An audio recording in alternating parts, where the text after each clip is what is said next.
ನಾಯಕತ್ವ ಬದಲಾವಣೆ ಕುರ್ಚಿ ಕಾದಾಟದ ನಡುವೆ ಹಾಸನ ಕಾಂಗ್ರೆಸ್ಸಿನಲ್ಲಿ ಅಸಮಾಧಾನ ಭುಗಿಲೆದ್ದಿದೆ. ಹಾಸನ ಕಾಂಗ್ರೆಸ್ ಮುಖಂಡರು ಸಭೆ ನಡೆಸಿ ಸರ್ಕಾರದ ಯೋಜನೆ ಹಾಗೂ ರಾಜ್ಯ ನಾಯಕರ ವಿರುದ್ಧವೇ ಆಕ್ರೋಶವನ್ನು ಹೊರಹಾಕಿದ್ದಾರೆ. ಗ್ಯಾರಂಟಿ ಯೋಜನೆಯಿಂದ ಗೆಲ್ಲೋಕೆ ಆಗಲ್ಲ ಎನ್ನುತ್ತಾ ಸಭೆಯನ್ನ ಪರೋಕ್ಷವಾಗಿ ಉಸ್ತುವಾರಿ ಸಚಿವ ಬೈರೇಗೌಡ ವಿರುದ್ಧ ಕೆಂಡಕಾರಿದ್ದಾರೆ. ಚನ್ನರಾಯಪಟ್ಟಣದ ಮಾಜಿ ಶಾಸಕ ಪುಟ್ಟೇಗೌಡ ನಿವಾಸದಲ್ಲಿ ಕಾಂಗ್ರೆಸ್ ಮುಖಂಡರು ಸಭೆ ನಡೆಸಿದ್ರು. ಈ ವೇಳೆ ರಾಜ್ಯ ಸರ್ಕಾರ ಹಾಗೂ ಸಂಪುಟ ಸಚಿವರ ವಿರುದ್ಧವೇ ಕೈ ಮುಖಂಡರು ಕೆಂಡಕಾರಿದ್ದಾರೆ. ಗ್ಯಾರಂಟಿ ಯೋಜನೆಗಳ ವಿರುದ್ಧವೂ ಹರಿಹಾಯ್ದಿದ್ದಾರೆ. ಈ ಸಭೆಯಲ್ಲಿ ಹಾಸನ ಜಿಲ್ಲೆಯ ಪ್ರಮುಖ ಕಾಂಗ್ರೆಸ್ ಮುಖಂಡರು ಭಾಗಿಯಾಗಿದ್ರು. ಸಭೆಯಲ್ಲಿ ಮಾತನಾಡಿದ ಕಾಂಗ್ರೆಸ್ ಮುಖಂಡ ಎಚ್.ಕೆ. ಮಹೇಶ್, ಹೀಗೆ ಮುಂದುವರೆದ್ರೆ ಕಾಂಗ್ರೆಸ್ ನೆಲ ಕಚ್ಚೋದು ಖಚಿತ ಎಂದಿದ್ದಾರೆ.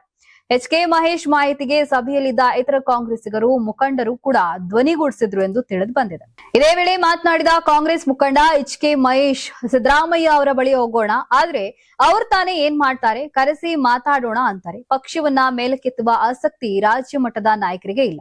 ಕೃಷ್ಣ ಬೈರೇಗೌಡರು ಜಿಲ್ಲಾ ಉಸ್ತುವಾರಿ ಸಚಿವರಾಗಿ ಬಂದಿದ್ದಾರೆ. ಆದ್ರೆ ಅವರೇ ಓಪನ್ ಆಗಿಯೇ ಹೇಳ್ತಿದ್ದಾರೆ, ಕಾನೂನಿನಂತೆ ಇದ್ರೆ ಕೇಳಿ, ಇಲ್ದಿದ್ರೆ ಕೇಳ್ಬೇಡಿ ಎಂದಿದ್ದಾರೆ. ಅವರನ್ನ ನಾವು ಪ್ರಶ್ನೆನೂ ಮಾಡಕ್ಕಾಗಲ್ಲ ಎಂದು ಅಸಮಾಧಾನ ಹೊರಹಾಕಿದ್ದಾರೆ. ಅಲ್ಲಿ ನಾಟಕ ಮಾಡೋರಿಗೆ ಮಾತ್ರ ಕಾಲ, ಬೆಳಗ್ಗೆ ಹೊತ್ತು ಹೋದ್ರೆ ಮನೆ ಮುಂದೆ ಏಜೆಂಟ್ಗಳೇ ಇರ್ತಾರೆ. ಮೇಲ್ಮಟ್ಟದವರು ಸರಿಯಾಗದಿದ್ರೆ ನಾವೇನು ಮಾಡೋಕ್ಕಾಗಲ್ಲ, ಯಾವ ಮಂತ್ರಿ ಹತ್ರ ಹೋದ್ರೂ ಟೈಮೇ ಇಲ್ಲ ಅಂತಾರೆ.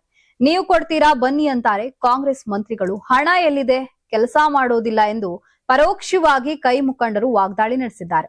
ಎಲ್ಲರೂ ತಿಳ್ಕೊಂಡಿದ್ದಾರೆ ಜೆಡಿಎಸ್ ಬಿದ್ದಿದೆ ಅಂತ, ಆದ್ರೆ ವಾಸ್ತವ ನಮಗಿಂತ ಮುಂದಿದೆ. 5 ಗ್ಯಾರಂಟಿ ಕೊಟ್ಟಿದ್ದೇವೆ ಅನ್ಕೊಂಡಿದ್ದಾರೆ. 5 ಗ್ಯಾರಂಟಿಗಳನ್ನ 3 ಪಕ್ಷದವರು ತಿಂತಿದ್ದಾರೆ. ಗ್ಯಾರಂಟಿ ಮೇಲೆ ಎಲೆಕ್ಷನ್ ಗೆಲ್ತೇವೆ ಅನ್ನೋದು ಬಿಟ್ಟುಬಿಡಿ, ಕಾರ್ಯಕರ್ತನ ಮೇಲೆ ಎಲೆಕ್ಷನ್ ಗೆಲ್ತೇವೆ ಅನ್ನೋದನ್ನ ತಿಳ್ಕೊಳ್ಳಿ ಎಂದು ಮುಖಂಡರು ಕಿಡಿಕಾರಿದ್ದಾರೆ.